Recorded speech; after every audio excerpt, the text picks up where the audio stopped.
Good evening दोस्तों। आज के वीडियो में हम बात करेंगे मेरीगोल्ड के ऊपर। और जैसा कि मैंने अपने लास्ट वीडियो में कहा था कि यहाँ पे मैं एक्चुअली दो अलग वैरायटी को शो करूँगा और जो सबसे कॉमन है इनका, उसमें जो प्रॉब्लम आते हैं वो मैं आपको शो करूँगा और साथ में उससे हम लोग कैसे बच पाएंगे, मतलब उसी वैरायटी को मैं दूसरे अलग वैरायटी जो ईज़िली ग्रो होते हैं उसके इक्विवेलेंट में ग्रो कर सकता हूँ। इसका भी प्रोसेस है, मैं वो भी आपको दिखाऊंगा कि कैसे किया जाता है, क्योंकि इनका एक ऐसा वैरायटी है जो लगभग हर जगह पे मिल जाता है और काफ़ी सस्ते दामों पे मिलते हैं, क्योंकि बाकी वैरायटी आपको अलग से उसका सीड परचेस करना होता है। और सीड परचेस के लिए देखिए, मैं इसका थोड़ा सा मुझे अच्छा नहीं लगता सीड परचेस करके उससे पौधा उगाना। मैं डायरेक्टली सैपलिंग्स नर्सरी से मंगवा लेता हूँ, क्योंकि अगर मैं 100 सीड मंगवाता हूँ और उसमें से लगभग 60-70 जर्मिनेट हो गए तो मेरे पास इतना स्पेस नहीं है कि मैं 60-70 पौधे को लगा सकूँ। तो इसलिए मुझे सही लगता है कि मुझे जितने सैपलिंग चाहिए मैं वो मंगवा लेता हूँ। तो ये जो पौधा आपको अभी दिख रहा है ये है गोल्ड कॉइन, और ये वाला राइट साइड वाला है आपका इनका।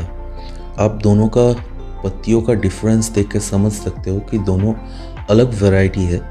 और दोनों अलग वैरायटी में एक्चुअली मेरीगोल्ड का बहुत सारा वैरायटी आज के डेट में अपने इंडिया में अवेलेबल है, लेकिन बेस्ट रिज़ल्ट मैंने लास्ट ईयर आपको शो किया था कि गोल्ड कॉइन से हमें मिल सकता है।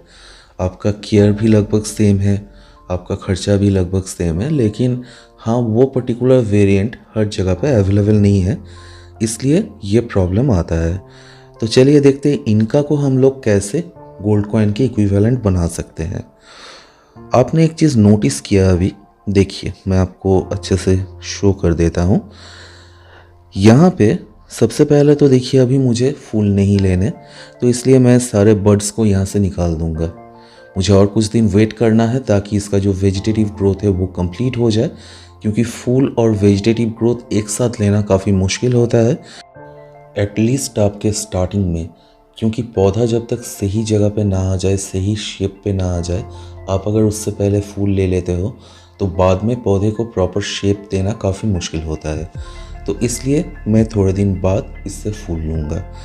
तो यहाँ पे जो प्रॉब्लम बेसिकली आता है कि इनका का जो सबसे पहले जो पत्तियाँ निकलता है वो इतने बड़े बन जाते हैं कि आप जब भी उसे डीबडिंग करते हो या उसका पिंचिंग करते हो तो नीचे से जब डाली निकलना चालू होता है उसे प्रॉपरली धूप वगैरह कुछ नहीं मिलता है।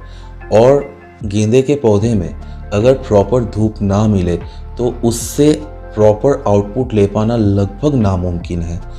तो इसलिए जो काम करना चाहिए इस पर्टिकुलर केस में, जितने भी सारे बड़े पत्तियां है उसे आप हटा दीजिए, जो मैच्योर पत्तियां है उसे हटा दीजिए, और लगभग आपको वेट करना है 7 से 8 दिन तक।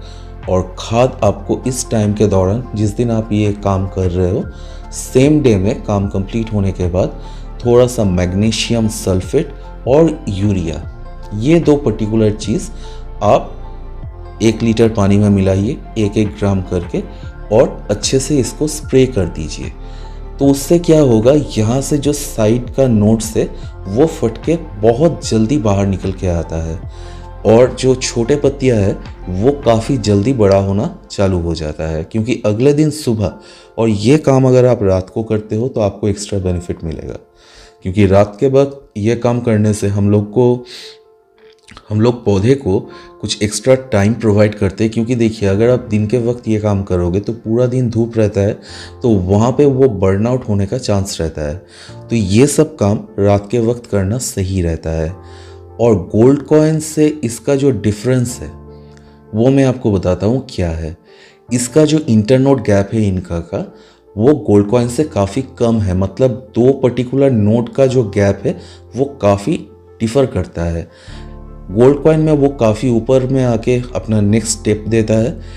उससे क्या होता है, वो नीचे वाले जहाँ से वो नया शूट निकल रहा है उसे प्रॉपरली धूप वगैरह सब कुछ मिल रहा है, इसलिए ओवरऑल जो पौधे का ग्रोथ है वो एकदम 100% सही है। आपको कोई अलग से कोई टेंशन लेने का ज़रूरत नहीं पड़ता।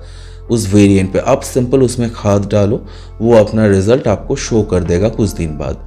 लेकिन इनका में यहीं पे प्रॉब्लम आता है कि उसका इंटरनोड गैप कम होने के वजह से उसका जो नए पत्तियां है उसे प्रॉपरली धूप नहीं मिल रहा है। और ठंड के मौसम के जितने भी फूल आपके गार्डन में आप लगाते हो या सब्जियां कुछ भी, प्रॉपर धूप नहीं मिलेगा वो पौधा नहीं होगा सही से। तो ये कंपलसरी चीज़ है। अभी आप ये गोल्ड कॉइन का स्ट्रक्चर देखिए, इसका पत्तियों का जो फैलाव है वो टोटली ऊपर की तरफ है और इंटरनोड गैप काफ़ी ज़्यादा होने की वजह से नीचे के पत्तियों को कोई परेशानी नहीं हो रहा है। अभी देखिए इनका में भी हमने वही काम कर दिया है।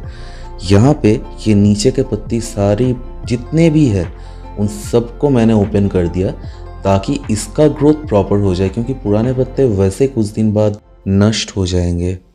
तो चलिए, ये तो था टेक्निक के ऊपर काम। अभी अपना जो काम है वो इसको खाद डालना है।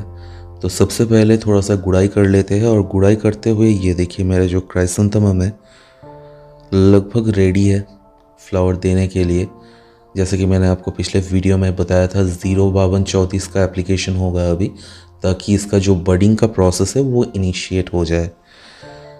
तो यहाँ पे सबसे पहले तो अच्छे से गुड़ाई कर लीजिए ज़मीन का, ताकि इसके जो क्रम बन जाते हैं वो टूट जाए। और इसे हम जो खाद डालेंगे, दो बेसिक खाद मैं यहाँ पे इस्तेमाल करता हूँ।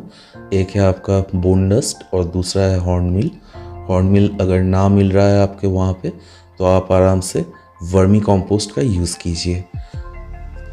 बोन डस्ट और वर्मी कंपोस्ट। अगर आपको हॉर्न मिल नहीं मिल रहा है और हॉर्न मिल मिल रहा है तो डेफिनेटली इसका यूज़ कीजिए। लगभग 1 से 1.5 मुट्ठी 30 to 50 ग्राम के आसपास पर प्लांट आप डाल सकते हो हफ्ते में 1 दिन, ताकि इसका जो भी वेजिटेटिव ग्रोथ है वो कंप्लीट हो जाए। कंप्लीट होने के बाद जब आप फूल लेंगे तो उस टाइम के दौरान हम लोग थोड़ा सा खाद इसका चेंज कर देते हैं, पोटेशियम का मात्रा बढ़ा देते हैं। तो आप देखिएगा लगभग सिमिलर साइज़ के बहुत सारे फूल आएंगे और ओवरऑल जो पौधा है वो एकदम ढक जाएगा फूलों से। और यहीं पे ये मतलब ये जो तामझाम हम लोग करते हैं ना, बहुत सारे लोगों को लगता है अरे फूल काटना क्यों है। फूल आप ना भी काट सकते हो, इसका कोई बड़ा इशू नहीं है। हाँ, पहला फूल बहुत बड़े साइज़ का आएगा, लेकिन वो फूल सूखते सूखते अगले फूलों तक प्रॉपरली न्यूट्रिशन नहीं जा पाता है। तो आपको कंटिन्यूअस फ्लस अगर लेना है तो आपको अपना हिसाब सेट करना होगा। पौधा बड़ा बनाना है तो इंस्टेंटली आपको फूल का जो प्रति अपना जो मोह है उसे छोड़ना पड़ेगा। और इस टाइम के दौरान मेरीगोल्ड पे काफ़ी ज़्यादा माइट्स का प्रॉब्लम आता है, तो इसलिए माइटीसाइड का स्प्रे हफ्ते में 1 दिन ज़रूर करें। जो भी आपके पास अवेलेबल है, ऐसा कोई पर्टिकुलर कंपनी का नहीं, जो भी अवेलेबल है आप उसे स्प्रे कीजिए। अदरवाइज़ देखिए, ओवरऑल पौधा अगर सही नहीं दिखेगा तो देखने में भी अच्छा नहीं लगता है कि फूल तो चलिए अच्छा हो गया, आपने खाद सही डाला था, फूल अच्छा आ गए, लेकिन ओवरऑल पौधा भी सही दिखना चाहिए। और कुछ दिन पहले मैंने अपने कम्युनिटी पे और फेसबुक पे एक पिक्चर शेयर किया था बोगनविलिया का, और वहाँ पे कैप्शन में दिया था कि 6 इंच पॉट पे ये मैंने किया है। तो काफ़ी सारे लोगों को यकीन ही नहीं हुआ कि 6 इंच पॉट पे ये किया जा सकता है, इसलिए मैं छोटा सा एक झलक यहाँ पे आपको शो कर देता हूँ। और अगले वीडियो में मैं आपको बताऊँगा इसे कैसे किया जाता है। काफ़ी सिंपल प्रोसेस है, कोई भी अपने गार्डन में ये चीज़ कर सकता है, और ये काफ़ी लो मेंटेनेंस प्लांट है। और जब फूल खिलते सच में मन खुश हो जाता है देख के। तो चलिए मिलते हैं अगले वीडियो पे, इसको डिटेलिंग करेंगे वहाँ पे।